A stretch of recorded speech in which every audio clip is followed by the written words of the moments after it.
your book, Mastery. Wow. And the reason I recommended Mastery is because these students were soon going to go into the great jungle of, post undergraduate education.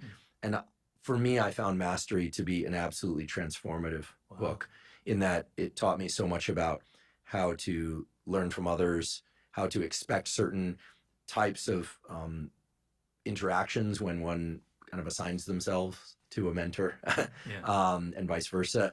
And it talked about some things that we'll get into in more depth today, but not the least of which is about identifying that unique seed that exists within all of us that can guide our best decisions in terms of finding our purpose. And so I will usually end with a great debt of gratitude, and I'll probably do that again at the end. But I want to start with a great debt of gratitude. Thank you. Mastery transformed my entire life. And in many ways, this podcast probably wouldn't exist were it not for Mastery, because it really embedded in me this idea that we all have a deeper purpose, and it explains how to go about finding that purpose. So I tell you that, and I also will use that as a segue for asking you now, since I'm sure people's ears are pricked up to this, how do you find your purpose? Could you share with us what it is to find one's purpose, and how early life events perhaps can cue us to what that purpose is for each of us? Well, thank you for that marvelous introduction. I'm almost blushing. That's fantastic story. Well, being a human being is not easy as opposed to an animal, because we're born and nobody gives us like a direction. Our parents might be a little bit, our college, teachers, etc., mentors, but generally we're on our own. And it's a very, very difficult process. You wake up in the morning and you don't really know what you can do. You could choose 12 different paths. It can be very confusing and very overwhelming. When you find that sense of purpose, when you find what I call your life's task, everything has a direction. Everything has a purpose. Your energy is concentrated. It's not like you're just going down a single narrow pathway. It's not like life becomes boring and it's just about discipline and solving problems. It's actually the most exciting thing that can ever happen to you, because you never have that lost feeling. You wake up in the morning and you go, this is what I need to accomplish. People come at you with all kinds of distractions and boring and irritating things. You're able to cut it out. It's just the most marvelous piece of internal radar that you can have.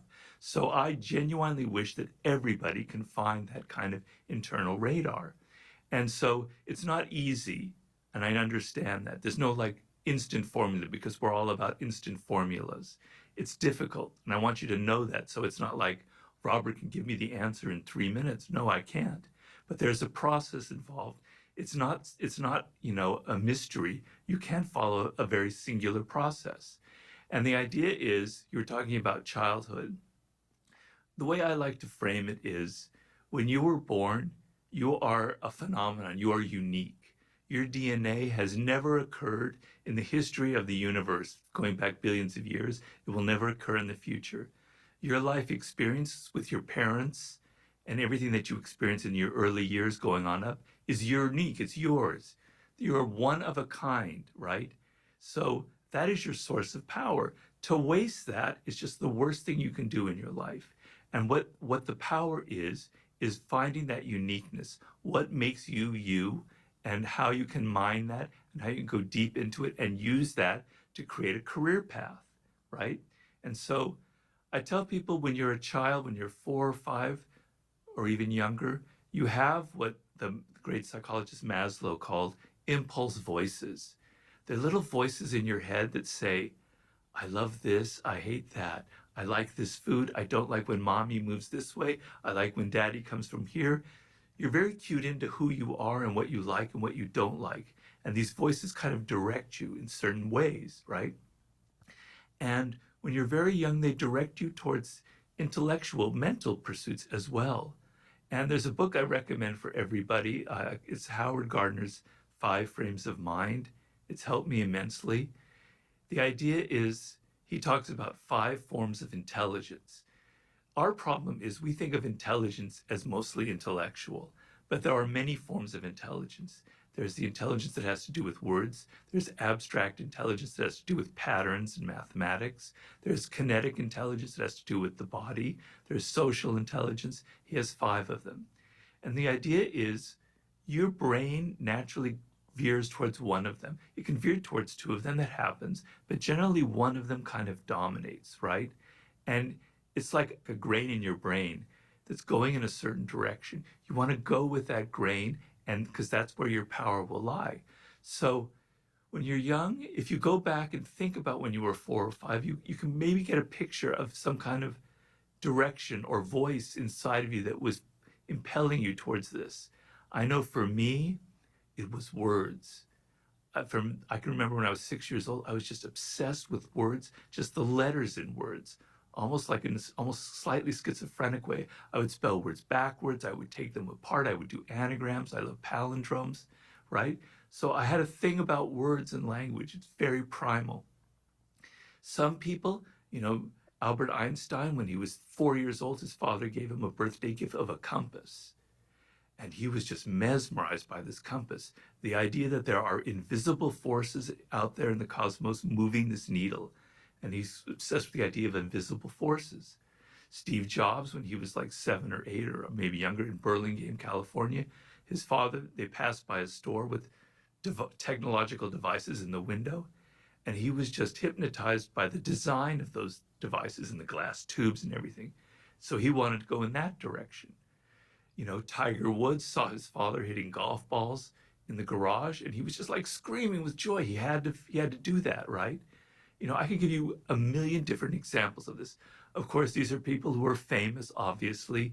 We can go back and find that. It's easier.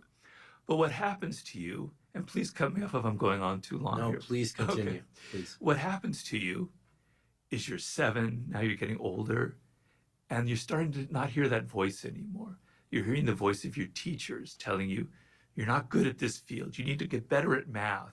You shouldn't be interested in these sports or anything. You should be going this direction. Your parents are starting to tell you this is the career they want for you, or the direction they want you to go in, right? You start hearing that more than your own voice. And as you get older, it gets worse and worse and worse.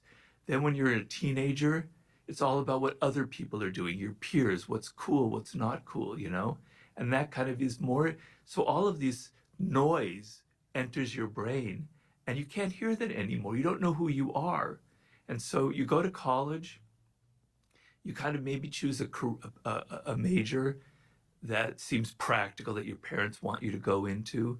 Maybe you kind of wander around, you're not sure. And then you enter the work world without that inner radar that I'm talking about. And brother, you're lost, right? Where should I go? Well, I need to make money, right? And so you make a choice based on the need to make a lot of money. Not everyone, but some people do that. And I understand that need. We all need to make a living, but that can set you off on a very bad path because you're not connected emotionally. The thing is, when you figure out that primal inclination, that grain that's inside of you, then you have the energy to be disciplined, to go through boring tasks, to learn. You learn at a faster rate because you're emotionally engaged.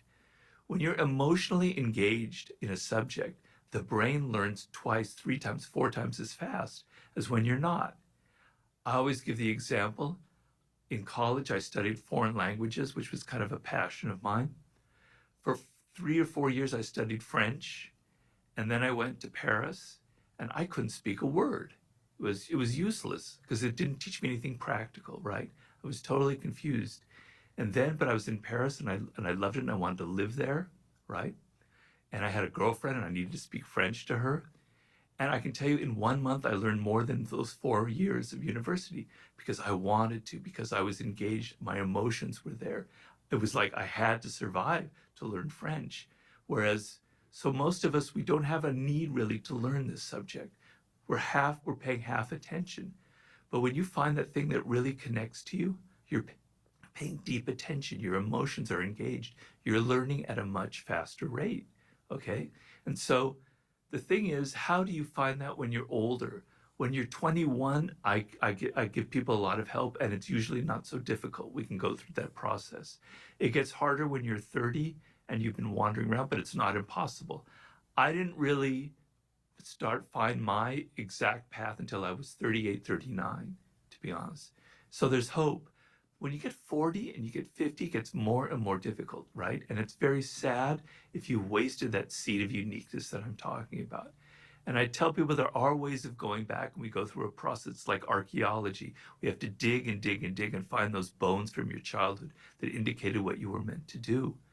But when you find your life's task, everything opens up. It doesn't mean you figured out, okay, I've got to aim for this particular job when I'm 28. That's not how it works.